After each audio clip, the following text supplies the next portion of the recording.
dietetiku, ale trošku možno inú, nie tú západnú. Ja sa venujem čínskej medicíne a v podstate mňa zaujíma práve tá východná medicína, východná filozofia, takže tak východná, aby som to tak možno okresala, tak východná je tam, mnohí poznáte asi aj Ayurvedu.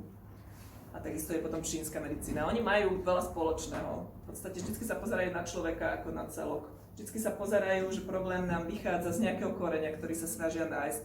Takže vlastne vždycky, keď aj príde nejaký klient alebo niekto za mnou, tak v podstate sa snažíme dojsť k tomu koreňu. Ja to ľúbim prirovnávať k takému stromu, ako keď si predstavíte vetvičky, ktorých je strašne veľa, tak tam hore ja vidím tie diagnózy, ktoré nám dávajú lekári. Len úlohou v podstate je, alebo čo teda my potrebujeme, je dostať sa z tých vetvičiek dole k tomu koreňu. A vlastne k tomu koreňu je zistiť, ktorý orgán je v poriadku, aký patogén je v tele a podobne. Čiže aj celá táto dietetika ich je nastavená na základe toho, že ako fungujú jednotlivé tie orgány. Či sú v poriadku, či sú plné, či nie sú prázdnoty, jak to hovorí, či sú funkčné. No a ste sa možno už stretli, ja to tu mám vytlačené na dvoch rôznych mapách, ale v podstate je to isté, ale možno je čitateľnejšia jedna. Toto je takých 5 elementov. Oheň, zem, kol, voda, drevo.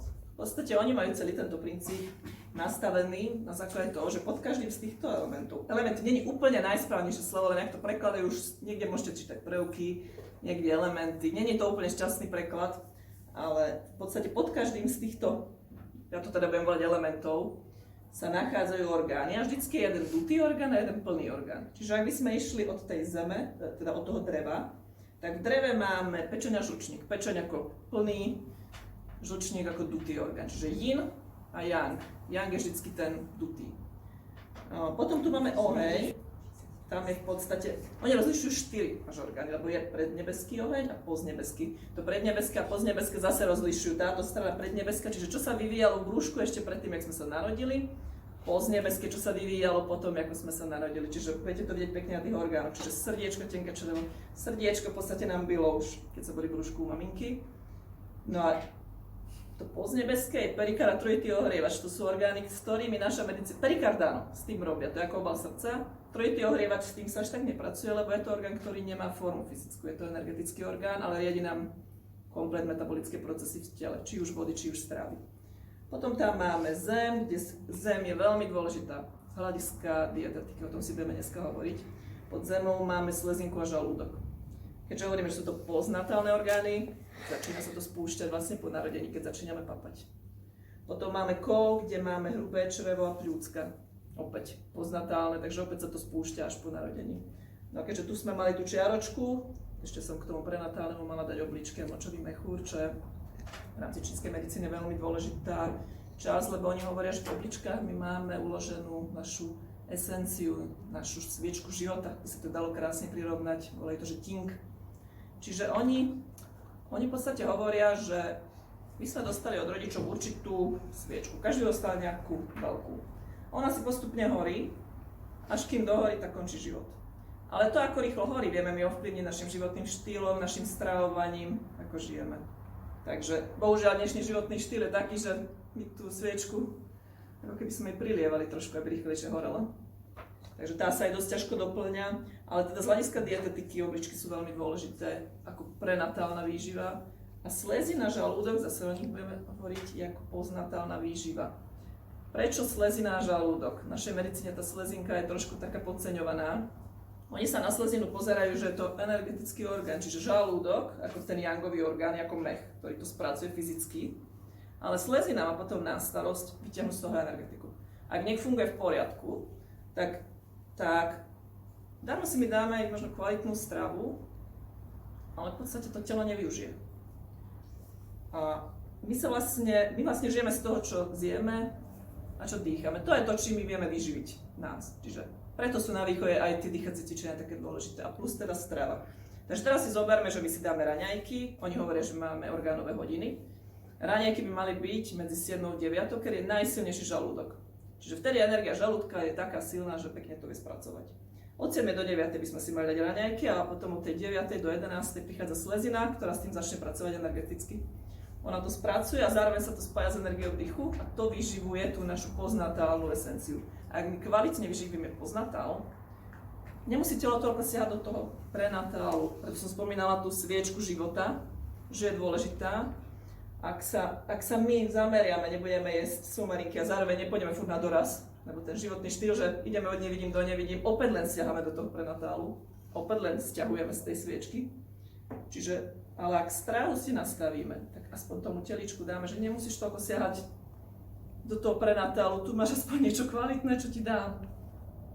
Takže preto vlastne v tej východnej medicíne je tá slezina taká cenená. Čiže čínska medicína tu hovorí slezina, Ajurveda má vlastne tiež ten oheň. Oni tiež v podstate s tým pracujú. Keď bereme aj, možno, že ste už niektoré boli na nejakých ajurvedských pobytoch, prvé, čo robia, oni detoxikujú trávenie. A začínajú proste nakopovať ten oheň. Slezina takisto má v sebe akoby hlbokú energiu vnútornú oheň, ten musí horieť. Ak nehorí, tak čo sú hnačky, nadúvanie. Takže toto je veľmi časté, keď mi človek dojde, že proste stále ma nadúva. Keď slezinka je slabá, nemá dobrý ten oheň, ktorý by transformoval tú potravu, ktorý by tú potravu vlastne premenil na tú energiu. A ďalšia vec, chudnutie, veľmi častý prípad. Žienky niektoré majú slabú slezinku a dávajú si šalátiky a podobne. Tá slezina nemá rada studené, pretože ona má vnútri ten oheň, ona potrebuje oheň živiť. Čiže my keď si dávame stále šalátiky, tak si ho ako keby znižujú. Takže prídu potom tieto žienky tak, že nevedia schudnúť a už pomaly nič nejedia. Je to len preto, že ten oheň nie je nakopnutý, nepotrebujeme ho naspäť vrátiť, tá slezina musí fungovať. Slezina má totižto patogén, ktorý sa volá že vlhko. Každý z týchto elementov má ten patogén, potom si ich môžeme prejsť. Ale ak slezina nevie transformovať vlhko, tak toto vlhko sa nám môže premieňať buď vo forme tuku, sa nám začne ukladať, čiže nevie spalovať. U niektorých žien to môže byť vo forme výtokov, u ďalších žien to môže byť napríklad, neviem, to vlhko môže byť vo forme hnisu, že sa niekde objaví. Tak ďalej, vlhko sa ukladá aj vo forme kameňov, žlčníku, tam sa to začne lepiť, alebo obličkových. Takisto vlhko môže byť hliany, potom sa to premení vyslovene na hliany, čo potom vykašliavajú. Čiže slezinka je slabá, nevie transformovať vlhko a šups do svojho dieťaťa, dá to do pľúc. Takýmto štýlom by mala ísť energia, čiže oni sa navzájom vyživujú. Ak tento cyklus nám nejde v poriadku, tak v podstate niekde sa to zablokuje a niečo v tele prestáva fungovať. No ale ideme sa tu pozrieť, začali sme s tými orgánovými hodinami. Podľa východnej medicíny raňajky sú najdôležitejšia strava. A keďže máme vtedy ten žalúdočný oheň najsilnejší a hneď potom ide aj slezinka, to je dôvod, prečo oni si dávajú raňajky teplé. Teplé raňajky znamená buď teplé obilné kaše, alebo si dať nejaké polievky, alebo niektorí si dajú vajíčka na teplo. Ale proste je to niečo, aby sme to neschladili. Častá dietetická chyba u nás je, že si ľudia dajú jogurty, ktoré síce áno sú ako probiotika zdravé a podobne, len si v podstate ten oheň ako keby zahasujú. Čiže jogurt by som si dala trošku tak neskôr. Nedávala by som to hneď ako prvé. Presne kvôli tomu, nech nám to tam pekne nech to tam pekne plčí. Takže to je dôvod, prečo keď dojete na východ, tak vám dávajú polievočky, kašičky a podobne teplé. Samozrejme už keď sú medzinárodné hotely, už tam sa prispôsobujú aj tým Európanom, ale teda u nich tradícia je raňajky teplé. Takže je dôležité zahriať to tam, je dôležité dodať energiu. Oni ešte sa na to pozerajú aj tak, že vlastne začína deň a deň je zase podľa ich princípov yang. Yang je niečo, čo sa pohybuje, yang je niečo, čo sa zahrieva, je to teplo, je to tá energia mužská, pohyb v tele, trávenie. A postupne ako prechádza deň, v noci príde yin, yin sú sa tie hmotné veci, hutnejšie, krv, fluida v tele a podobne. A my keď bereme, že deň nám teraz podporuje energiu, že ide yang a stúpa to, tak to je zase ďalší dôvod, prečo nám to pomôže. Podporiť to trávenie. Preto oni radšej dajú raňajky ako večeru, už kde to postupne klesá. Večeru už dávajú takú slabšiu. Sú aj takí, čo nevečerajú, ale tie raňajky sú pre nich ako keby taký ten to posvetné jedlo. Takže potom vlastne obed. Obed je taký, že by mal byť vyvážený ten yin a yang, keďže ho máme aj tak, že už ten deň práve sa tak nejak rozbehol do tej polovičky. a potom príde večera. Večera sa hovorí, že by bola najlepšia do nejakej 7. Lebo také 3 až 4 hodinky je fajn, keď telo ešte môže stráviť, aby to nebolo zaťažené. Takže večer už sa potom viac inuje, viac sa pracuje s fluidami. Tým fluidám ešte tiež vysvetlím. Oni rozlišujú dva typy fluid. Jeden typ je voda, ktorú vypijeme.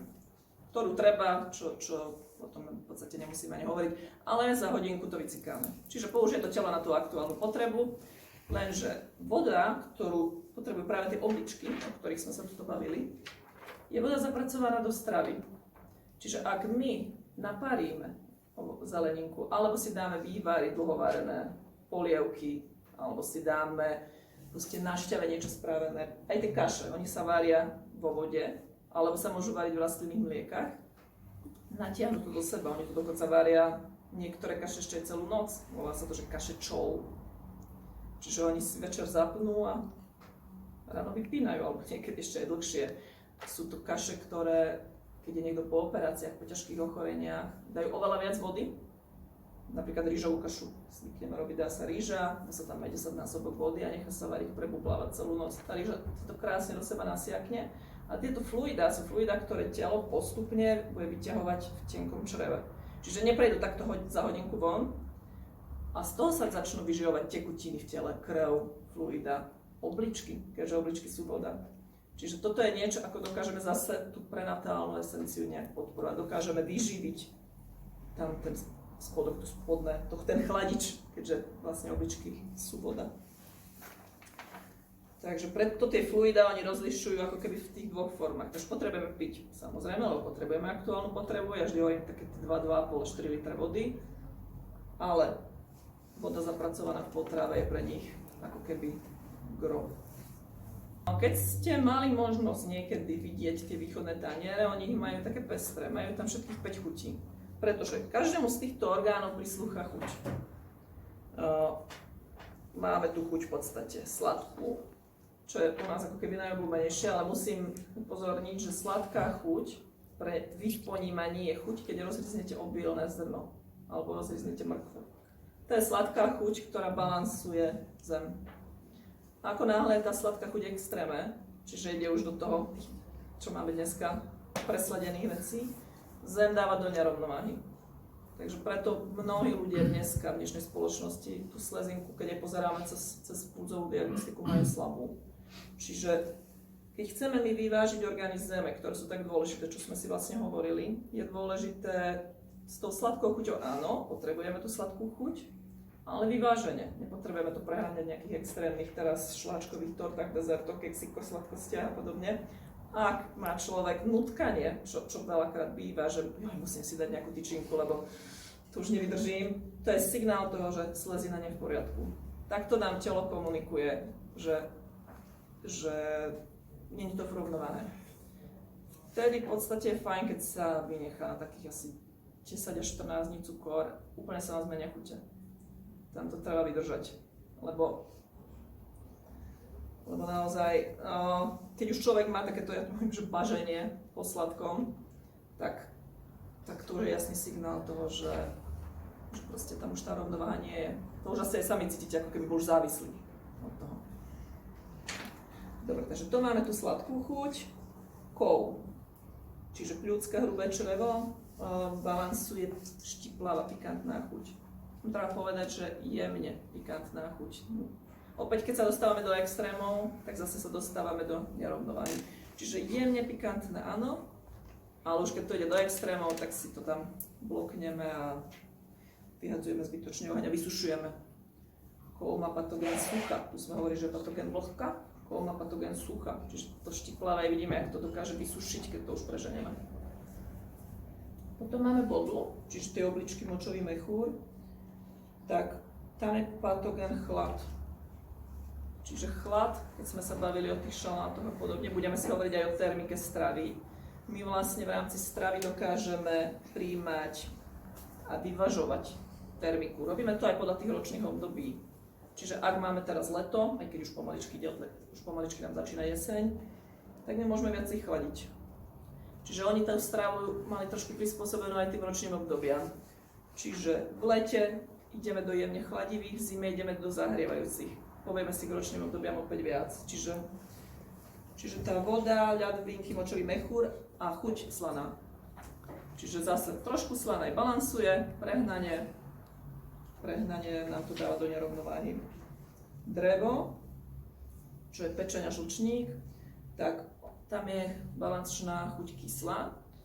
Opäť, keď si pozriete aj nejaké tie taniery, napríklad makrobiotika podobne zvyknú mať zahrs nejakej kvasenej kapustičky alebo takej zeleniny fermentovanej podobne. Čiže malinko zahrieva, príliš veľa kyslej, zablokuje nám pečeň. A ešte sme zabudli na oheň, takže oheň to máme chuť horkú. A tam je vlastne patogén horúčosť. Aj horké to nebýva až tak v extréme, to je jedna chuť, ktorú až tak nepreháňame, tá horká chuť možno tak cez kávu, keď niekto si dá nejak, že to preženie. Ale väčšinou tá horká chuť najčastejšie sa doplňa aj cez bylinky alebo nejaké koreniny. Takže toto sú chute. No a ďalšia vec, čo tam máme, je tropizmus. Tento tropizmus je dobré, ak človek vie, aký orgán má oslabený. Nám na to slúžia veľké pomocky, máme k tomu konštitučné mapy, ale keď aj vy viete, že nejaký orgán je v poriadku, tak cez tropizmus, ktorý si za chvíľku vysvetlíme, si vy dokážete ten orgán zharmonizovať. Čiže tropizmus znamená, ku ktorému orgánu akoby tá potravina bude smerovať. Takže napríklad tu vidíme obilniny. Obilniny idú veľmi krásne k tej zemi.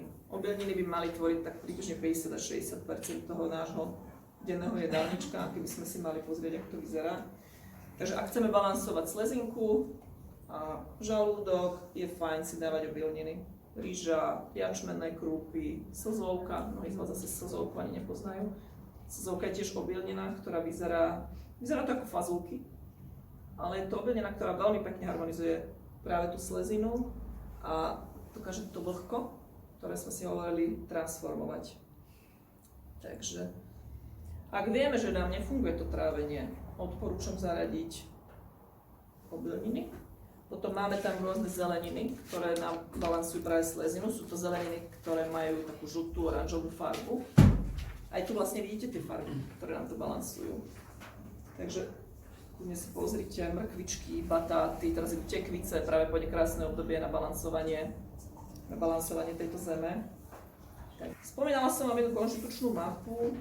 Je to niečo také, robívame to na človeka, je v podstate keby celoživotne predispozície, rozloženie tých energií. Takže tam vidíme, že človek ako keby k čomu má predispozície, ktoré orgány budú slabé. Je to aj pre nás pomôcka, že keď dojde niekto s nejakým problémom, tak vidíme, že aha, ja neviem, príde mi napríklad baba, že má menštruačné problémy, tak tam už šípim, že tam bude niečo asi s pečeňou, ale môže tam byť aj slezinka, aj obličky. Cez tú mapu vidím potom, že ktorým smerom sa máme uberať.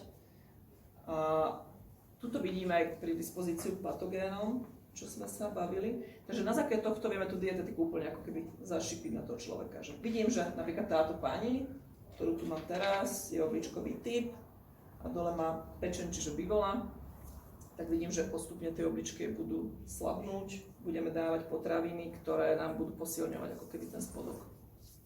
Zároveň je tu chlad, takže vidíme, že budeme musieť zohrievať, ona si nebude môcť dovolovať celý rok nejak šaláty, ako niektorí ľudia, ktorí sú takí tí horkokrvní, čo sa vyzliekajú aj v zime, tak týmto ide jednoduchšie. Či už čínska medicína, japonská, korejská, všetci sa napájajú na puls, kde si pozrieme stav jednotlivých orgánov a hľadáme.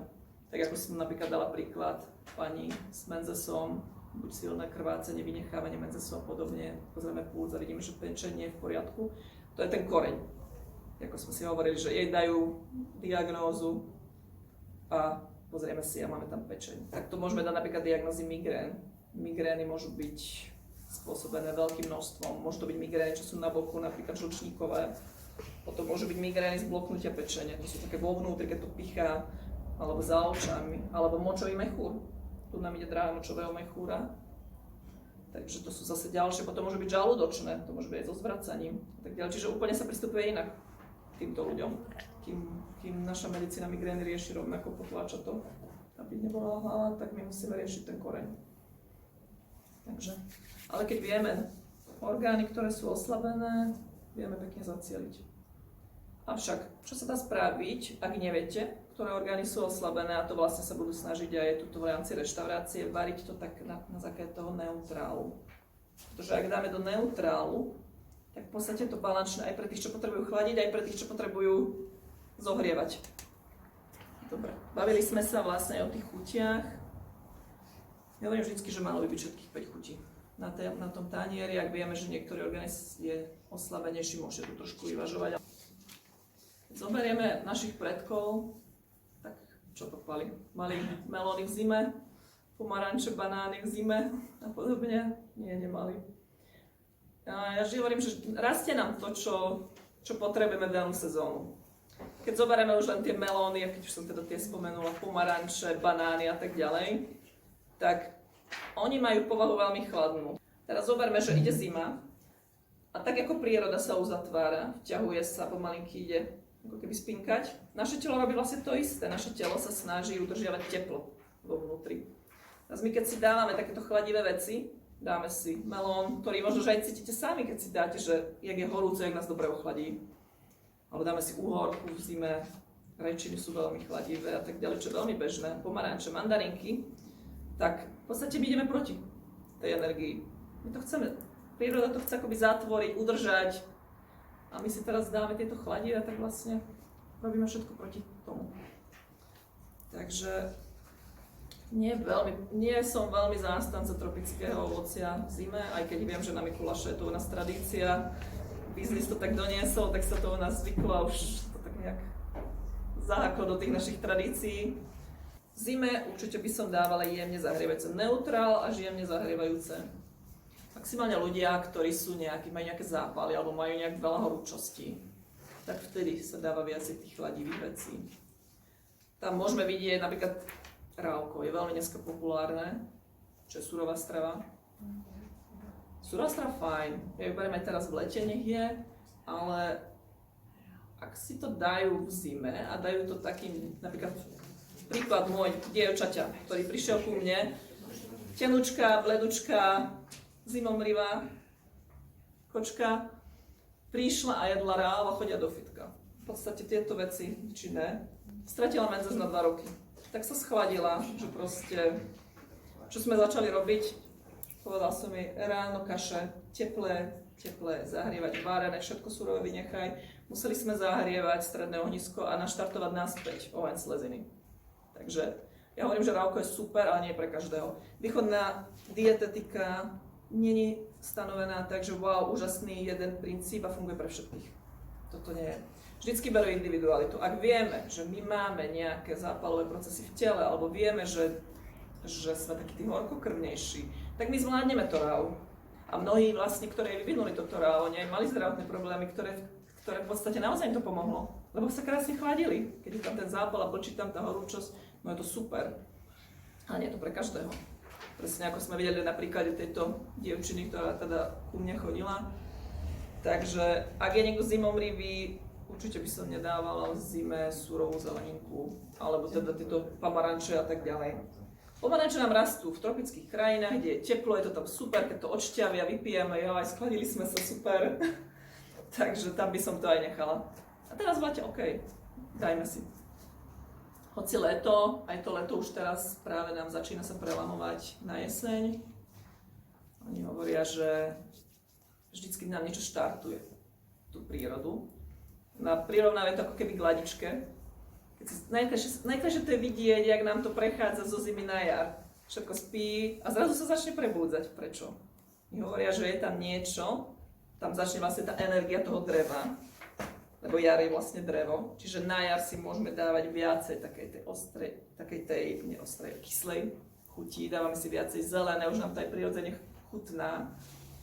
A oni hovoria, že na nebi, lebo však má to pár tisíc rokov, čiže oni hovoria, že na nebi tam začína ako keby ladička drevená nejakým spôsobom ladiť a vlastne vysiela signál tej prírode. A ona na základe toho sa začne prispôsobovať tým zmenám. Čiže tá príroda, zvieratá, všetko vie, aj naše telo v podstate to vníma, že aha, tuto niečo vibruje v tom elemente dreva a začne sa to prebúdzať. Teraz sme práve v sezóne, kedy nám to už začína vibrovať práve tým kovom, jeseňou. Čiže už to tam na nebi začína blčať, už Ráno si to môžeme všimnúť už takými tými prvými vánkami. Teraz pondelok to inak práve nás štartovalo. Čiže my ešte síce teplo, ešte aj budeme mať teplé dni, lebo však to chvíľku potrvá, kým sa to na tom počasí ukáže. Ale vibrácia už pomalinky začína byť taká. Čiže môžeme začať už pomaly, ešte keď sú teplejšie, ešte môžeme chladiť, ale už pomalinky môžeme začať dávať neutrál až jemne teplé. Čiže už tej surovej stravy budeme trošku menej dávať. Kto si aj dáva v lete surovú stravu, odporúčam aspoň to ráno, keby si vedel dať buď tú polievku, alebo nejakú tú kašu, alebo aspoň raz denne, aby to tam nezahasil úplne. Hovorím, sú individuálne prípady, ak sú tam tie zápaly. Ale máme aj takých ľudí, ktorí ešte v zime im je zima. Môžem proste ako ich to klepe, no tak oni keď si budú dávať stále to chladivé, tak opäť len musíme naštartovať tam ten oheň slezinky. Takže tie ročné obdobia sú u nich veľmi akoby vnímané a rešpektované. A keď si tak ešte spomenieme dozadu, ešte naše babky a podobne, mami babky, tak aj tam v podstate ešte vtedy sa jedlo to, čo vedeli odložiť a čo mali, neboli vtedy ešte takéto možnosti, čo máme my dneska kúpiť. Hoci podobne to prislúcha aj čo sa týka fyzického akoby výkonu. V zime by sme mali viac oddychovať, tak ako aj tá príroda oddychuje. Čo opäť v dnešnej spoločnosti nie je veľmi rešpektované, lebo však v tých korporátoch a všade, kde to funguje, tak my musíme fičať naplno. Takže zima by mala byť viacej oddychová, potom na jar sa to viac prebúdza, aj my začneme byť aktívnejšie. Cítime, že začíname mať viac energie, leto je taký ten vrchol, kde podávame výkony, pokiaľ nie sú 40-ky. No a jeseň je zase opäť taká postupné prispôsobenie tej zime. Zobrali sa plody, úroda a začalo sa pripravať na zimu. Takže toto všetko v tej východnej dietetike je ako keby vnímané, brané do úvahy a prispôsobované. Tam tiež sa dá vlastne pohrať s tou termikou, aj keď človek väčšie viac zimomrivejší alebo potrebuje viac zahrievať. Máme viacej jangové prípravy a máme viacej yinové prípravy. Tá jangová príprava je viac o zahrievaní a využíva sa viacej v tej zime, alebo kto je zimomrivejší. Jangové prípravy máme v podstate od grilovania na ohni, čo nám už samé o sebe hovorí, že je dosť ohnivé, údenie, nejaké prudké opekanie, alebo nejaká príprava na otvorenom ohni, pečenie, restovanie, fritovanie, smaženie. A potom je naopak tá inová úprava, čiže keďže jed máme viac o vode, tak to je viacej parenie, varenie vo vode. Takže ešte aj týmto my vlastne vieme tú termiku prispôsobiť. Aj keď je ročné obdobie, napríklad viacej to grilovanie, pečenie odporúčam na zimu, hoci vieme, jak to teraz funguje. Na obed v najväčšom teple si dobre ugrilujeme mäso, ktoré je s termikou teplej. Takže my si dáme teplé mäso, alebo až horúce niektoré druhy mäsa, ugrilujeme si to a ešte si to dáme cez deň, keď je najväčší yang, tak to je taká, že ja hovorím, facka telu. Čiže ak takéto si dáte, vtedy si to vyvážte s tým šalátom. Nech to trošku schladíme. Čo je fajn na tejto dietetike, ak vieme, čo je zahrievajúce, čo je chladivé, my v podstate si to môžeme dovoliť, len si to vyvážme. Čiže ak vieme, že si dáme niečo moc horúce, dajme tam aj niečo chladivé. A v podstate potom nie je problém, by sme si to vedeli vyvážiť. Alebo si to, ak vieme, že robíme nejakú potravu, ktorá je moc zahrievajúca, tak to varme vo vode, alebo to dajme na paru. A tiež to trošičku zneutralizujeme. Takže alebo aj napríklad cukiny sú veľmi chladivé, ak si z nich uvaríme, napríklad polievku alebo spravíme podobné, dáme to do vody, tak opäť tú termiku my posunieme viac k neutrálu. Čiže my vlastne z chladivej cukiny spravíme takmer neutrálnu. Čiže takto sa vieme pohrať. V podstate aj veci, ktoré možno už bežne by nám neboli OK, si vieme dovoliť, nemusíme to vynechávať. Takže vďaka tomu, alebo to nám pomáhajú tie spôsoby prípravy jedla, aby sme takýmto spôsobom si vedeli aj potraviny, ktoré možno nie pre našu konštitúciu sú vhodné, ale aby sme si ich mohli dať. Takto v podstate aj korenia. Keď zoberieme, mnohé korenia sú zahrievajúce, to aj cítime na zimu, že dali by sme si nejaký dobrý klínček, urobili nejaké varené vínko a podobne, tak sa zahrejeme. Takže v zime fajn. V lete, ak si chceme dať korene, OK, napríklad s tou cukinou, dáme tam nejaké zahrievajúce korenia, už sme si to vybalansovali. Takže sme sa s tým vedeli takto pohrať. Takže možno vám tu teraz dávam také nejaké tipy len, že keď budete pripravovať, tak možno sa nad tým aj zamyslíte, že dám si tú studenú cukinu. a len s niečím si to vyvážim, dáme do tej polievky a už som si ju zohriala a viem, že už sú pri tom neutráli.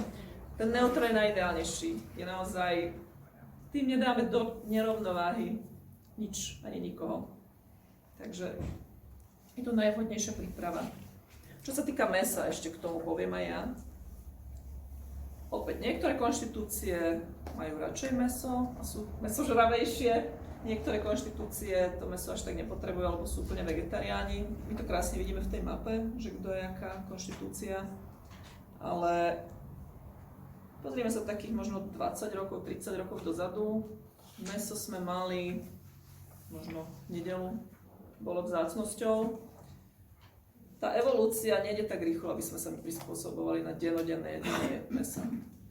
Veľa autoimunitných ochorení alebo tých rôznych teraz vidíme vlastne, koľko sa vyvíja od celiatík, histamínov a podobne, aj tých traviacich problémov. Je to aj tým, že sa nerešpektuje, vlastne nepočúva sa to naše telo, nepočúva sa to, čo chce, povedáme všeličo, samozrejme životný štýl do toho a tak ďalej. To, čo tu dneska je, v podstate tu nikdy nebolo, tie civilizačné ochorenia. Mäso som ja za to, že OK, čo sú nie tie vegetariánske typy, nech si dávajú, ale nie každý deň. Je to najťažšie straviteľná potravina, dlho sa to trávi, kvasí to, takže je naše telo na to prispôsobené, lebo sme mäsožravci, ale nezanášala by som ho každý deň. V podstate ešte to asi potrvá, 20-30 rokov je málo na to, aby sa tá evolúcia opäť nejak prešupla, že budeme každý deň, budem zvyknutá na toto telo, aby sme každý deň jedli to mäso. Takže dávam to, pošlem vám to, ja by som mäsa dávala viacej v zime, lebo je zahrievajúce najviac, budete vidieť aj v podstate, keď sa to tu pozriete. Takže mäso skôr dám. V lete, a mnohí možno aj badáte, že vám až tak nechutí. Je dosť teplé a v tom lete to ani tak nejde. Alebo si dáme možno v chladnejších dňoch, alebo tak raz za týždeň. Niektorí sú vegetariánske typy. Na čo si treba dať pozor? Mnohí, kto začnú s vegetariánstvom, si myslia, že vegetariánstvo sú cestoviny, prípadne pripravené s nejakou cukínou a zeleninou. Nie. Takisto potom sa dáme veľmi do nerovnováhy, za taký pôrok, rok. Každý deň, kto chce byť vegetarián, by si mal dať obilninu, najväčšia časť, strukovina, veľmi mám rada červenú šošovicu. Na východe je to každý deň rýža, červená šošovica, ale obilnina nie je len rýža. Je to pšeno, jačmené krúpy, pohánka, slzovka, aj keď slzovkou opatrne, keďže má dosť odvlhčujúce, tak zahrst. Čo som ešte nespomenula, môžete si spraviť ráno napríklad aj z kukuričnej krupice, kurkucovú kašu do rastlinného mlieka. Čiže tých obilnín je široká spusta, kvino a amarant. Mám rada veľmi pšeno, lebo je veľmi balansujúce aj na slezinu, aj na obličky. Takže, ale striedam to. Rýža je veľmi neutrálna. Prípadne sú, že dlhozrná v lete je jemnúčko schladivá, gulatozrná jemnúčko zahrievajúca, ale sú veľmi neutrálne ináč akože rýže. Takže obilnina, strukoviny, keď hovorím o tom vegetariánstve, obilnina, strukovina, zelenina, aby nechýbala B12 kariasy. To je dôležité, lebo keď sa vynechá mäso, tak nám začne chýbať B12. Takže nejak tak by mal vyzerať ten vegetariánsky tanier, keď niekto nechce mäso popať. Tu máme ešte zeleninku. Zelenina a ovocie, keď porovnávame, mnohé tie prístupy ovocie ani tak viac, keďže je tam dosť toho cukru, tak mnohí pri niektorých ochoreniach, čo sú vážnejšie ochorenia, tak ovocie vynechávajú. Tí, čo sú v poriadku, tak jasné, má to veľa fluid, práve pre tie obličky je to super, ale určite viacej zeleniny by som dávala. A ešte oriešky, semena, oleje, to je vždy súčasť kaši. Ja ráno v podstate, keď robím kaše, tak nie je to akákoľvek kaša, tak môže byť aj na slano, aj na sladko. Tých variant je tam nespočetné množstvo, vy môžete si dať buď jednodruhovú obilninu, ale môžete začať spájať, že si dáte aj pšeno a kvinov, alebo si dáte pšeno, hovoríte si zvlášť slzovku, zmiešate. A môžete si dať ovocie, trošičku už keď bude zima, tak nech sa to tam popári nejaké 2-3 minúty pred koncom. Alebo si to spravíte na formu ako keby rizotka, že si tam dáte zeleninu. Napríklad teraz na jeseň s batátom, alebo s mrkvičkou a podobne. Takže tá rýža, či tá kaša nemusí byť len, že teraz ja mám sladkú kašu. Dokonca pri mnohých ochoreniach ja odporúčam práve skôr slané. Alebo už keď sa jedia tie kaše, tak si môžu dať polievky. Alebo podobne. Takže Ale oriešky a semena potom vždy si ešte dám na tú kašu. Oriešky a semena je dobre to namáčať a potom to trošku popražiť. Semienko potom sa akoby otvorí. Tá jeho energia, jak je, tak sa otvorí a tým pražením dostane sa viacej von aj ten olej. Čo býva častokrát chyba, kupujú sa mnohé semienka alebo oriešky pomleté.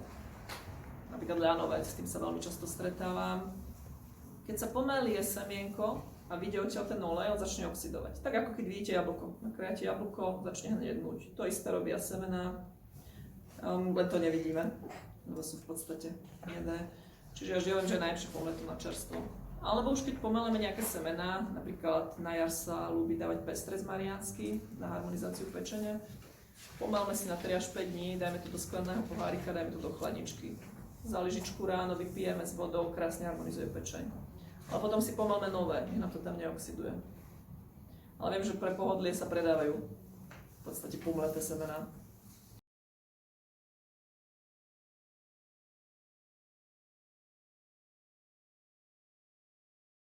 Nejaký orgán aj na akné, alebo niečo takéto vám platí?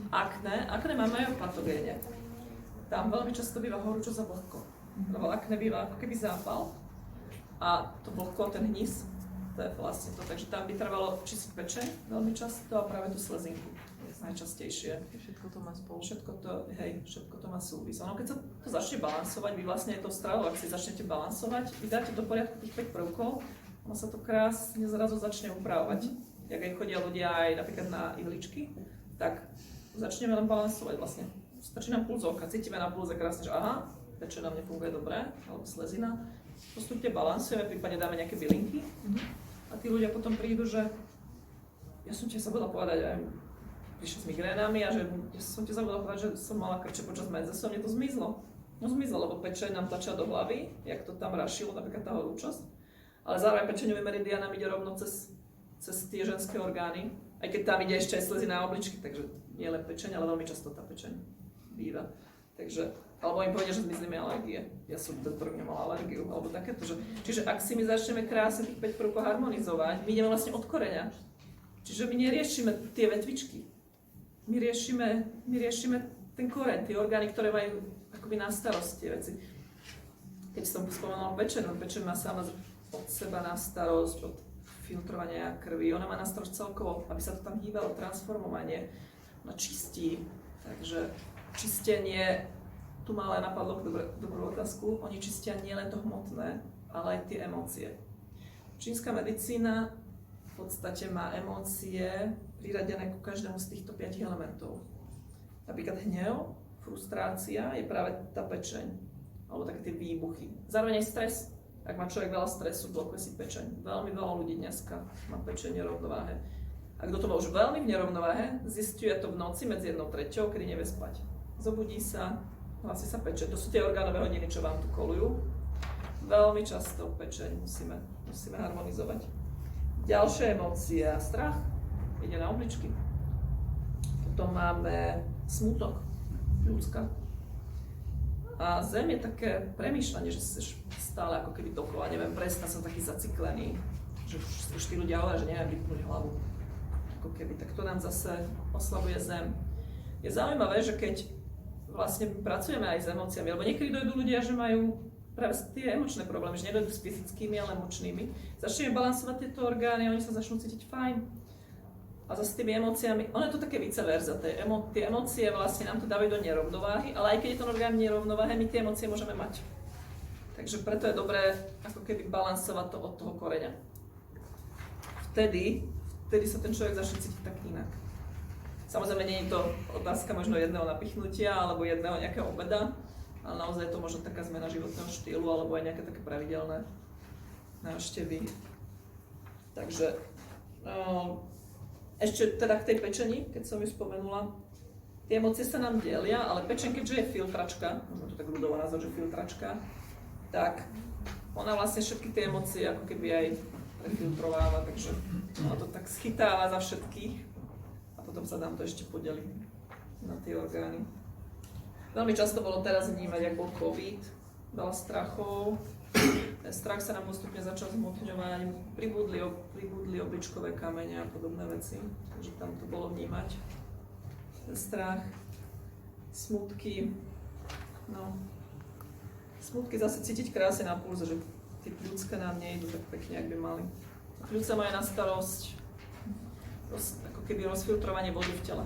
A sú spojené s obličkami, lebo obličky sú spodok, spodná časť, alebo spodné more vody, vrch pľúcka, horné more vody, takže sú poprepájané. To telo je tak prepojené, tie jednotlivé orgány tak fungujú, ako tu aj vidíme, oni sa vlastne takto pekne vyživujú. Ale ono to zároveň je vymyslené aj tak, že nielen vyživujú, ale oni sa aj navzájom kontrolujú. Keď ste videli niekde tieto šipočky, tak to do šikma, tak to znamená, že ak je napríklad príliš veľa vody a máme ľudí v konštitúcii, kde je veľa vody, tak nám to hasí oheň. A to sú potom takí ľudia viacej pragmatickí, viacej takí pozemskí, ale nemajú možno toľko radosti v sebe.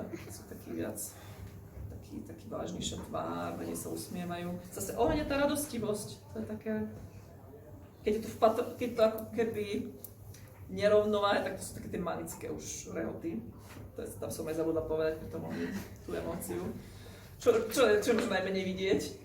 Ale teda ohníček je o ľahkosti, užívať si, nemať tie mantinely, nemať tie ohraničenia, presný opak kol. Byť odtiaľto, pravidla, štruktúry, banka, polícia, alebo aj doma. To vidíme krásne, kto má aké rozloženie energie tu na týchto mapách. Ja tu hneď vidím, že napríklad táto pani tu má dosť veľa ohňa a dosť veľa vody. Ona vie byť v podstate aj taká uvoľnená, ona je naozaj taká, že si to vie užívať, chodí si na trampolíne a podobne a dokáže byť aj tu. Je vlastne podnikateľka, ktorá stojí pevne nohami na zemi, takže, ale u nej musíme balansovať a prepájať to, napríklad chýba aj drevo. Takže tam to vidíme. Tak to vlastne... Chcem spýtať, môžem, že na základe čoho sa robia tieto mapy? Dátum narodenia. Čo je tiež také zaujímavé. Keď mi prvýkrát učiteľ povedal, že dátum narodenia, ale fíha. Oni vlastne vysledovali, že tak jak sme si hovorili o tých 2 hodinách, čo vám tu beží, že každé 2 hodinky je určitý orgán aktívny. Ale takisto každý deň je nejaký orgán aktívny, každý mesiac a každý rok. A keď sa človek narodí, tak vlastne ako tie lodičky vybrujú tie energie, on si to do seba ako keby natiahne. A dá to tú jeho konštitučnú mapu, osobnostnú, čiže oni robia, ešte sa robí jedna mapa, ktorá je osobnostná, to sa volá bazy, tak sa s tým niekde stretnete, alebo badz sa to aj číta. A tam vidíme, že vlastne aký je typ ten človek. Oni hovoria, že aké okuliare si nastaví, akým filtrom sa bude pozerať na tento svet. A toto vidíme vlastne cez tie zdravotné predispozície. Keď mi to učiteľ povedal, tak to bolo také zaujímavé, že no dajte dátum narodenia, nahodili sme, začali sme rozoberať mapy, začali nám rozprávať predispozície, no a teraz mi povedzte, čo majú tí pacienti, my sme si to že takto odfajkávali, hovorím, že to je akože... Naozaj tí Číňania tak odsledovali tie cykly, tie energie, ktoré sú vlastne v priestore, a preto s nimi aj tak žijú, že vlastne to dokázali dať až na tú osobnostnú a zdravotnú úroveň. Že im to veľmi pomáhalo. A keď berieme aj medicínu, tak oni mali trošku inak celkovo tú medicínu postavenú, lebo tam bol lekár odmeňovaný za to, že bol pacient alebo cisár zdravý. Ako náhle bol zdravý, tak sa lekár mal fajn, dostával svoj plat, lenže keď cisár ochorel alebo niečo, tak pozor, čo prišiel o hlavu. Preto mnohí, aj títo dobrí lekári, nechceli chodiť na cisársky dvor. Čiže náš dnešný systém je trošku inak odmeňovaný, práve naopak, keď sme chorí, tak vtedy dostávajú peniažky, takže je to škoda. Čiže oni vyvíjali techniky, aby čo najdlhšie udržali zdravie. Oni mali kopec všelijakých techník na udržanie dlhovekosti. Cisári proste si volali týchto, lebo chceli žiť večne. Takže starí taoisti zisťovali rôznymi možnými technikami, ako žiť dlhšie a v podstate, napríklad aj také jednoduché pre vás. Jedna z takých techník je pitie teplej vody. Slezina, bavili sme sa o nej. Teraz si zoberme, že si dáme, je leto, dobrá horúčava, dáme si vodičku s ľadom, má to, čo to má 0 stupňov možno, šupneme si to do tela, ústa sa možno ochladili. No ale teraz čo sa deje v tele? Telo sa snaží udržať homeostázu. Potrebuje to dať na tú teplotu tela, máme okolo 36,5, 37, ako kto, každý má tú teplotu inú. Začne zahrievať, začne oslabovať tú energiu sleziny. Tak si povedali to isté, no na čo to budem oslabovať, dám si radšej vlážnu vodu alebo teplú v zime? Nech to zbytočne. Čiže oni aj s takýmito detailami sa zaoberali, ktoré my možno ani sa nezaoberáme, my si to šupneme a asi aj neuvedomíme, že Ochladili sme sa síce v ústach, ale potom sa začneme potiť, lebo telo s tým pracuje. A je ideálna taká tá voda, že 10 minút sa to má prevárať? Preváranie vody je veľmi časté aj v ajurvede, aj u nich. Ono v podstate mení štruktúra, stáva sa ľahkou. Dokonca hovoria, že aj detoxikuje, lebo tým, že zmení svoju štruktúru, ona na seba nasáva toxíny a dokáže to dať von. Takže hej, keď teda viete aj takto, že sa zaoberať s preváraním vody, tak vodičku úplne odľahčíme. Ale potom sa má piť akože taká nejaká teplejšia? Taká teplejšia. Akože, nie je horúca. Ani horúca? Tak horúco aj nevieme vypiť. Keď je trošku teplejšia, no, vieme si dať, ale tak, aby to bolo normálne piteľné. Ale keď si pozrieme aj Afriku, že oni tam varia tie horúce čaje z mety. Meta je chladivá, takže tým sa chladia. Akoby to je zase ten tropizmus, oni to v podstate tam majú navnímané, že tá meta ma ochladí, ale pritom si dám horúci čaj. Takže vlejú to tam z výšky, aby sa im to ochladilo čím skôr. Takže opäť je tam len to rešpektovanie toho princípu. Takže takto taoisti vlastne hľadali tieto rôzne techniky, hľadali niektoré body, ktoré si buď stimulovali masážou, alebo vlastne nejakým nahrievaním. Napríklad vám môžem povedať, že jeden taký veľmi dobrý bod je, keď si pod koleno dáte jednu dlaň, tak presne tu je taký bodík, hneď jak je tá kosť. ST36, ak by ste si chceli pozrieť v atlase. Je to bod, ktorý vyživuje aj slezinové obličky a vyživuje nám krv. Takže ak si ho budete masírovať, tak si s tým dokážete ako keby tieto orgány posilňovať. My na to využívame aj moxu. Moxa je palina, ktorá ten bodík, keď sa zahrieva, tak vlastne ho doplňa krásne. Tak tiež to vie vyživiť. Preto viem, že títo taoisti vyvíjali techník neurekom a všímali si to spojenie s tou prírodou, všímali si spojenie s tými cyklami, vyvinuli tieto techniky, vyvinuli pulzovú diagnostiku kvôli tomu, že potrebovali vlastne udržať toho človeka. Najprv vznikne na energetike problém. Na pulze cítiť, ešte to možno nie je prejavené, ale už tu cítiť, že aha, niečo tu nie je OK, tak oni už napravovali. Aby nebol len cisár neochorel, proste čokoľvek museli spraviť, aj keď dobre biologické hodiny aj tak neoklamú. Oni keď už videli, že už prichádza koniec, tak oni potom povedali, oni už vnímali pol roka pred, že už je koniec. Vtedy povedali, že nechávajú to osudu a do pol roka potom aj cisár vlastne zomrel. Čiže už sú proste cykly, do ktorých nemohli zasahovať. Takže toto mali už odsledované. No ale ako pulzová diagnostika bola jedna z diagnostík. Potom pozerali jazyk. Na jazyku to trošku pomalšie sa prejavuje, ale krásne vidieť, či je tam nejaký povlak hrubý, tak tam máme veľa tej vlhkosti. Slezina, ak je oslabená, robia sa tu také akoby otlačky zubov. Môžeme vidieť na jazyku, ak si vyplazíme. Takže ale sú tam všetky orgány, takže takisto aj cez jazyk si dokážeme urobiť takú diagnostiku, že ako to v tom našom tele vyzerá. Takže niektorí robili iris diagnostiku, čiže pozerali sa na oko, tam videli teraz ten orgán je akým spôsobom. V podstate oni už diagnostikujú, keď človek vôjde dnu. Vôjde človek už vidia dynamika. Jaká je chôdza, či je to taký pomalý, postoj, držanie. Všetko toto sú vlastne diagnostické techniky. Nechty, všetko si dá. Z toho všetko oni vedeli vyčítať, že niečo nie je v poriadku. Každý z tých orgánov má svoj vývod. Takže napríklad tie obličky majú vývod uši. Takže pečeň má vývod očí. Veľmi často, keď riešime oči, riešime to cez pečeň. Potom srdiečko má jazyk. Potom tam máme pľúcka. Pľúcka, asi budete vedieť, čo je od pľúcok. Čo sa stratilo cez COVID. Čuch. Takže takto vlastne každý z tých elementov má ten svoj vývod. No. Takže boli tráviace problémy u mnohých a potom prišli pľúcne problémy. A opäť sme v spojitosti pľúc a hrubé črevo. A krče? Krče, tam treba pozrieť krv, treba pozrieť obličky. A ešte aj tá pečeň, to môže byť, ale tá krv pečenie asi najviac. No, takže... Škudne, ak sú ešte nejaké otázky? Čo sa týka stravy, že povedzme 10. obra, že 5-krát strava je veľmi sa zdá, že sa toto vychádza, že raňajky obed večera. Ono, raňajky obed večera ako keby také najideálnejšie, ale ak niekto je tak, že chce jesť viacej, môže si dať trošku menej a môže si dať ešte tú 10. all around. Takže ono je dobré, keď sa potom niekedy necháva. Oni mali pôstne dni. Čiže aj keď si dali oni napríklad aj tú 10. all around, dali si jeden deň pôst. A ten jeden deň nejedli a tým pádom sa to spalovalo. To telo vlastne, čo tam bolo nazhromaždené, tak dokázalo byť. Čiže akože každé 2,5 hodiny triesť, že aha. Ono je ideálne, hovorí sa, že ten mech, kým sa vyprázdni žalúdočník, záleží teda aj od stravy, ale také tie 3-4 hodinky je fajn, keď sa tam nechá rozostup. Preto aj pred večerou, alebo teda večera a pred spánkom je dobré, keď tie 3-4 hodinky sa neje. Aby zbytočne to nerušilo ten spánok, aj keď viem, že niektorí prázdnia chladničku, keď dojdu domov ešte možno o 11. Možno skôr myslím, že tak na doplňanie energie, že teraz keď niekto viac pracuje alebo tak, že dá si raňajky a nejaké 2-3 hodiny, asi do 3 hodín by sa malo jesť znova, aby sa akože doplnila energia a neklesol cukor. To je zase taká iná, povedzme, teória na udržanie inzulínu krvi. Hej. Takže čo je podľa tej čínskej teda také? Oni najčastejšie majú raňajky, obed, večeru, niekedy tam zahrňujú, ale dajú len napríklad ovocie. Ako by tu 10.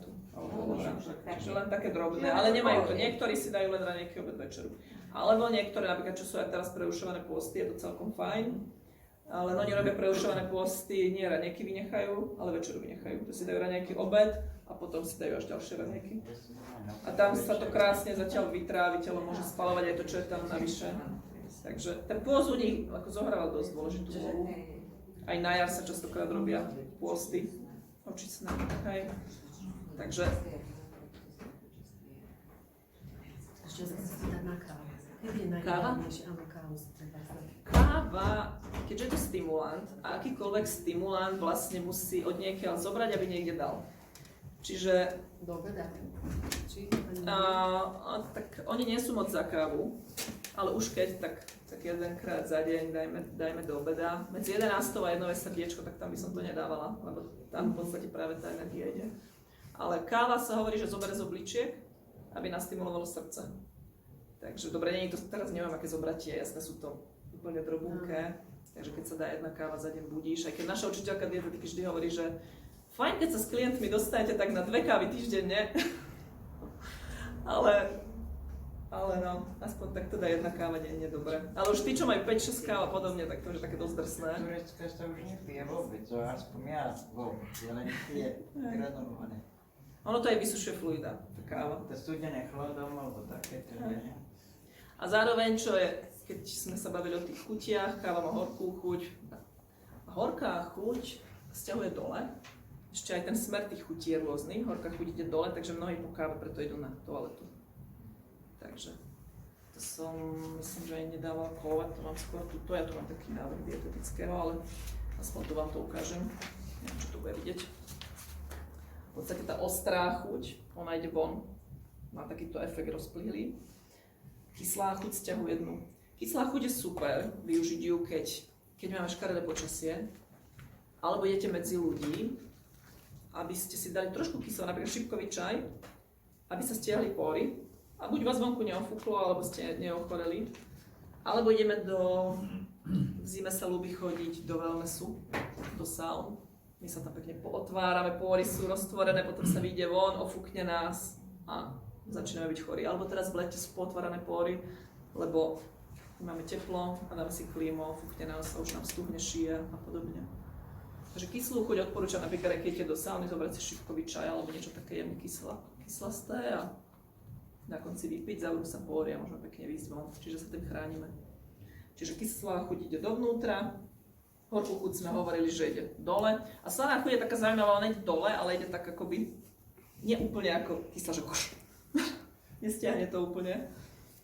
Takže ono tak jemnúčko ide dole. Takže to ešte k tým chutiam, aby ste mali teda aj tie efekty. To bola aj tiež dobrá otázka. Ďakujem.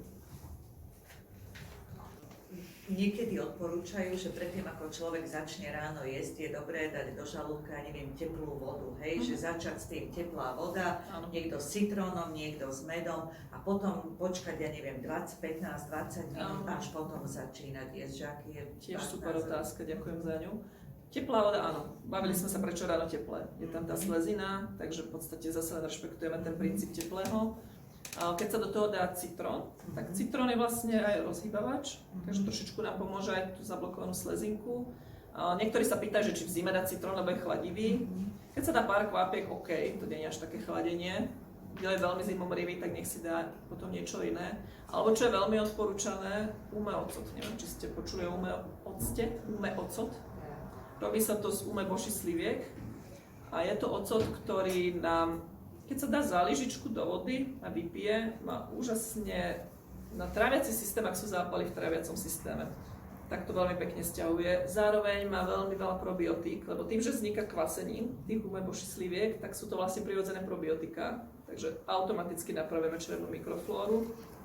Takže zároveň pomáha strebateľnosti vápnika, takže ak niekto má takže sa mu zle strebáva vápnik, tak veľmi dobrý je umeocot. Takže má veľa kyseliny listovej, ten umeocot ja odporúčam. Keď sú zápaly, akné práve vyšla, tiež vynikajúci umeocot, lebo vlastne sťahuje ten zápal z pokožky. A škorica, alebo niekedy sa do toho nápoja škorica. Škorica je zahrievajúca, ale zároveň aj trošku rozhýbajúca. Takže ak niekto potrebuje zahriať a vie, že mu to tam tak napríklad to chce chutnúť, tak si myslím, že to super, lebo vlastne my potrebujeme to vlhko, to chutné, to ťažké rozhýbať. Čiže ako náhle my máme niekoho, kto chudne, tak potrebujeme dávať viac rozhýbavačov, takže tam tá škorica je fajn. Takže... Ale to sú ešte rozhýbavače, pardon. A okrem škorice? Okrem škorice všetko, čo je v podstate hrajivé. Keď si pozriete, čo dáva Young. Ja mám to okuliare, takže Nemáte to? jak ste povedali. V podstate korením skoro všetky. Takže klinčeky, badian, to všetko zahrievajúce. Čierne korenie, kurkuma, tiež je viacej hrejivá. Takže vlastne korením si viete zahriať tieto veci. Takže mnohokrát sa to... Kurkumu, ale keď si dávate kurkumu, dajte si ju ešte s čiernym korením. Áno. Lebo kurkuma, síce ten kurkumín je fajn, ale ak si ho dáte trošku do toho čierne korenie, tak až 5000 násobne viac sa strebe z toho kurkumínu, keď sa to dá spojitosti s čiernym korením. Takže... Hovoria, že 95% kurkumy a 5% korenia. Áno, áno. Ja vždycky dávam za lyžičku kurkumy do vody, ak potrebujem, a si tak chytím čierne korenie, to tam Ja nedávam. tým linčekom. Teraz hovorím, že je to dobre dávať korenie. Tak, dajte si, lebo dobré, ešte je je dobré, lebo tá kurkuma oveľa viac sa vám strebe do tela. Ten kurkumín, čo má v sebe, tak si ho telo ešte viac strebe. To vlastne s tým sa už zaoberala. Ja Korenie je tam ako rozumiem, nosič. myslel, že mi to stačí tak kurkuma, korenie nepoužívam. To nemusíte veľa, to len fakt štipku. To si dáte malinko, ale aj v podstate No myslím, kurkuma... čierne korenie. Čierne korenie. Áno, že začneme pridávať. Tam je pipeín. Nepoužívam, ale začnem. Víš, hovorí pani, že to lepšie. Kurkumín a pipeín, keď sa dajú dokopy, tak sa oveľa lepšie ten kurkumín strebe. To už v podstate, kurkuma A je... vegeta, ešte keď mi pri tom korení. Vegeta? Aha. Vegeta je v podstate mix. Keď to zoberieme korením, No, ale takže... za to sa pýtalo, o tom každý používa štipku vegeta. Aspoň no Už ja. keď, tak ja som za vegety tie prírodné, kde nie je glutamán. Lebo glutamán v podstate nám poškodzuje nervový systém. Takže sú také tie solčánka, alebo takéto, tak už keď, tak by som šiel do toho. Alebo niektorí si aj sami, už som videla aj na trhu, aj keď nie tu, ale kde som bola ide, že si normálne vyrábajú sami. Že si nasušia zeleninku na drobné nasekajú. Čiže, ale tá solčánka sa dá kúpiť v bioobchode. To som nepočula. Pozerala by som bez glutamánu. Keď pojete v bioobchode, že vegetu zdravú, tak vám dajú solčanku. Keď zabudete názov, tak... Nezavoláš. Tak si to A zapamätajte. jablčný ocot, v podstate to bolo také bola, kedy sa dával jablčný ocot. Jablčný ocot je super, ale jablčný ocot pozor pri tých ľuďoch, ktorí majú blok stredného nízka veľa vlhka. Čiže tam môže spôsobiť ešte väčší blok. Preto radšej tento umeocot, lebo ten v podstate nemá toto. Tu máme jablčný ocot. Nepoužívať, ak je stagnácia v strednom ohnisku a vlhko. Ale ináč jablčný ocot, ak toto nie je, zastavuje krvácanie, rozptyluje stagnácie krvi, podporuje trávenie, skvelý na krvné stagnácie. Takže to je ten jablčný. A Ale teraz... to čo hovoríte, že je výborný, len Áno. nie, že bola kedy ešte mala moja, bola kedy to používali jablčný, nebol. Dnes si pozrite, aký mám umelcov. Tam uvidíte tých možností a naozaj ide aj na oveľa viac orgánov. Je to ako topka. A na šaláty tiež. To je prvý raz to vyskúšame. Aj na šaláty si to môžete dať, je to super, lebo máte to aj sladné, aj kyslé. Do vody to nie je až taká chuťovka, slano-kyslé, ale však človek vypije. Ale je to dobre naturálne. Na to ráno je to dobré do tej teplej vody dať za veľkú lyžicu a vypiť. A už máte polievkovú. Máte postarané o probiotika na deň. Dobre, super. No, takže trošku je tak, že mlieko je veľmi chladivé a zahliadujúce. veľa ľudí má dneska slezinu slabú, takže ak my si dáme mlieko, tak vlastne aj ju schladíme a zase to zahlienime. Ak je človek, ktorý má veľmi veľa suchosti alebo horúčosti v sebe, tak to mlieko dokáže zvlážiť. Ale dneska tej suchosti má oveľa menej ľudí ako tá slabá slezina a vlhko. Takže mliečne výrobky, ja som skôr za to, že áno, u tých ľudí, ktorí potrebujú zvlážovať, že úplne sú vysušení, suchá koža, problém so stolicou, že nevedia sa vyprázdniť. Tak povedzme, že áno, ale už keď by som dávala, tak by som ešte možno viac do toho kozieho, je viac prispôsobené na to ľudské. Sojové? Sojové to je rastlinné v podstate. Takže to je fajn, tie rastlinné mlieka sú v podstate... Ako aj sojové napríklad sušené? Tak sušené, oni to už upravujú. Všetko, čo je viac, čím viac sa to upravuje, tak tým to už je viac... Teda tým je to už menej neprirodzené. Takže, ale ak nemáme inú možnosť, ešte vždycky je to lepšie. Takže vždycky hovorím, že čím je to prirodzenejšie, aj zrná napríklad, alebo aj múka, keď si pozrieme múku, je rozdiel, či si dáme hladkú múku, kde už vlastne klíčky, ten obal, kde je najviac vitamínov, to všetko už odtiaľ vytrieskané, ostáva len kvázi biela múka lepkavá.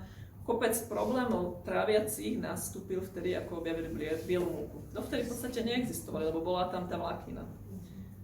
Však to vidíme na bielom rožku, dáme si biely rožok, keď ho začneme žúvať, až sa nám nalepí na podnebie. Máme chuť to odtiaľ odlepiť, to isté robí v črevách. Takže biela múka je už v podstate minimum minerálov a vitamínov. Keď robili rozloženie toho celého zrna, tým, že sa dá dole ten klíčok, ten obal, 70% až 90% vitamínov, minerálov ide dole. Prostáva tam minimum v tej múke. Takže, a zrná, oni si dávajú vždycky tak, že namočia si zrno, nechajú ho otvoriť a varia ho celé. Takže, alebo si ho pomelú na čerstvo, ešte predtým a začnú ho variť, ako keby na mŕte. Lebo zrno berú, že zrno je energia. To keď vydáme do zeme, tak vlastne tá obrovská energia, ten potenciál celý toho semienka vlastne vyraší do tej rastliny a my si ten celý potenciál dáme do seba. Takže preto oni majú preto tak v úcte majú tie zrná. Takže keď aj kaše robím, no dám si ako tak ovsené vločky, tie si zvyknem ovsenú robiť, ale väčšinou varím buď tú pšenovú kašu, alebo si urobím rýžu. Máme v podstate, ja vždy kúpim naturálku. Nech je tam aj ten obal. Ešte prípadne jačmené krúpy, kúpim také neúplne pomleté. Ale kto má doma mlynček, môže si pomleť, ale je mi jasné, že doma nebudete si držať mlynčeky. Takže ešte to je také, že povedzme, pohánka je celá.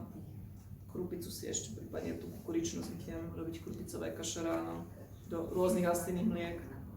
Alebo tie pohánkové bločky, alebo teda vo forme bločiek, je to v pohode, že stále. Hej.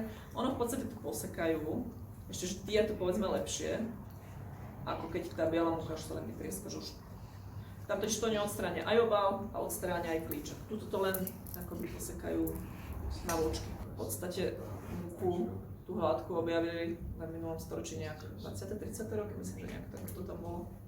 Že dovtedy vždycky sa jedlo celozrnné, oni si to pomleli alebo si to nejak podrvili a jedli to celé. Takže tie tráviace problémy vtedy neboli. Aj keď dobre, verme, že teraz... Mali doma kamín, A na tomto? si pomleli, ja som ešte kedy zíde, akurát nestačí. Áno, presne tak. Takže to sú tie prirodzené veci. No len ono, keď je celé to zrno, tak nemôžete urobiť také tie biele zákusky, čo sú, lebo to vám ani nenakysne, tak ani nespravíte. No jasné. Takže preto tie všelijaké croissanty a tak to neurobí z toho. No neurobí, ale dajú sa spraviť skvelé zákusky napríklad. Ja milujem pšeno. Uvaríte si pšeno a namiesto piškotového cesta si dáte uvarené pšeno. Na to si dajte ovocie, urobte si želatinu, budete mať aj kolagén, dá sa kúpiť aj lepšie želatina. Ja to dobre. A zapečete. Ja sa chcem spýtať, či je najideálnejšie alebo najlepšie nahradiť cukor? Či bol nejakým čakankovým sirupom, alebo čím ho človek môže nahradiť? Čo je také najideálnejšie? Stevia je jedna, už práve tu mám otvorené, ak si chcete pozrieť. Väčšina tých sladidiel zavlhčuje. Čo nezavlhčuje je melasa. Takže jedno z tých najlepších je buď stevia, tá nezavlhčuje, alebo melasa. Melasa je dobrá aj v tom, že má veľmi veľa minerálov a veľa železa. Takže pri chudokrvnosti nedávať zbytočne umelé železo, ale kúpiť si steviu, prípadne riasy a máte vybavené železo. Takže nie každý má rád chuť melasy alebo stevie, ale sú to jedny z najlepších ako keby tých sladidiel. Vlastne aj melasa vzniká tak, že spracováva sa tá repa a to prvé, to najkvalitnejšie, čo ide z tej repy, ešte tie vitamíny, minerály, to všetko ide do melasy. To sa dá bokom ako odpad a potom sa to ďalej spracovať ďalej, až ostane zase len tá hmota, jak sme sa bavili o bielej múke, ostane prázdny biely cukor, ktorý čo spraví? Hodí nám horúčosť, keď sme sa bavili o tých patogénoch, čiže zvyšuje zápaly, preto ľudia, ktorí majú zápaly, cukor nemali, takisto horúčosť máme tu akné, čo sme spomínali. A je tu prázdna energia. U detí to vidieť potom vo forme hyperaktivity. Oni síce sú potom jak naspýtovaní, lebo je to energia, ktorú musí telo rýchlo spracovať, ale je to prázdne, nič im to nedá, nie je tam žiadna výživa. Takže ten cukor, už keď, tak určite v tej prírodnejšej forme radšej, ako ten biely. Ale teda, ak chcete takú tú topku, možno tak. Opäť, ak niekto nemá veľa tej vlhkosti, tak fajn, nevadia potom aj tie zaľahčujúce, toto môže byť kľudne. Môže byť či už jačmenný sad, kukuričný, už to chce, tu si to môžete pozrieť, agávový. Ešte jačmenný slad je taký celkom fajn, to tiež je z toho jačmeňa. Tam je to úplne prirodzené, je aj menej sladký, no preto nesedí ten jačmenný slad, že nesladí na toľko, jak tie ostatné slady. Môžem sa ešte spýtať, napríklad pri liečbe exému, odporúčili by ste tiež ten gume ocot vzhľadom k tomu, že obsahuje probiotika a oni sú teda ako sa odporúča aj okrem teda iných vecí aj teda užívať probiotika na redukciu takých tých výraznejších symptómov exému. Exémy sú dosť, ako by som povedala, komplexná záležitosť. Je to komunikácia tela, že niečo sa deje v tele. Pri exémoch je tam vždy pečeň.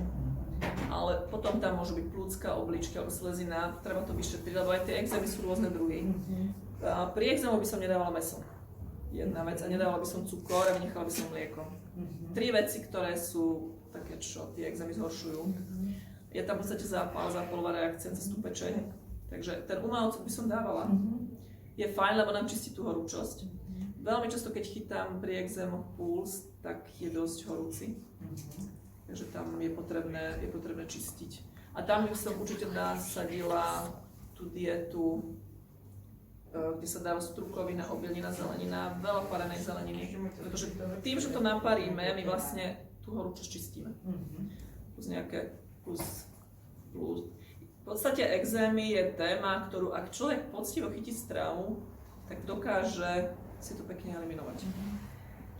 Exémy, žiaľ, naša medicína to rieši len zvonku. Kortikoidmi je to zatlačenie naspäť. V podstate koža je najväčší orgán. Tým, že sa niečo čistí, dáva to von. Dáva nám signál, že niečo tu nie je OK. A tým, že my to dáme naspäť kortikoidy a celkovo hormóny nám idú na obličky. Lebo hormonálny systém nám riadia obličky. Takže ho oslabujeme. Tie obličky majú veľmi široký dosah. Teraz hovoria hormonálny systém, obličky nám riadia kosti. Tu sú tu kosti. A jak sme sa bavili, že tam tá sviečka života postupne horí, tak tie obličky slabnú. A vidíme to naozaj u starších ľudí, že tie kosti začínajú byť slabšie, vznikajú osteoporózy a podobne. Čiže tam treba pracovať práve na čo najviac zastaviť to oslabovanie tých obličiek a doplňať. To doplňa možno aj bylinkami a s rôznymi zmeskami všetkými. Takže tie kosti sú veľmi tiež napojené na obličky. Takisto uši sme sa bavili, veľakrát tinnitus. A tiež vzniká u starších ľudí, tak sa to môže prejaviť. Šedivenie je už tiež prvý príznak oslabenia obličiek, keďže nám aj vlasy, v podstate obličky riadia. Vlasy nám riadia obličky a pečeňová krv nám vyživuje korienky. Čiže aj padanie vlasov musíme ísť obličky a pečeň. Čiže zase je to takéto prepojenie, čo sú tie alopécie a podobne tiež. Dedičnosť samozrejme, ale to sú už tie predispozície, my to tu vidíme cez tie mapy. Zaujímavé, že keď si pozriem mapy, že mi dojde celá rodinka, tak je tam vidieť, ešte vidieť, či to ide cez mamu alebo cez otca. Je to také, že kde sú ako keby nábehy. Takže tak. Tie exémy treba chytiť dosť celostne.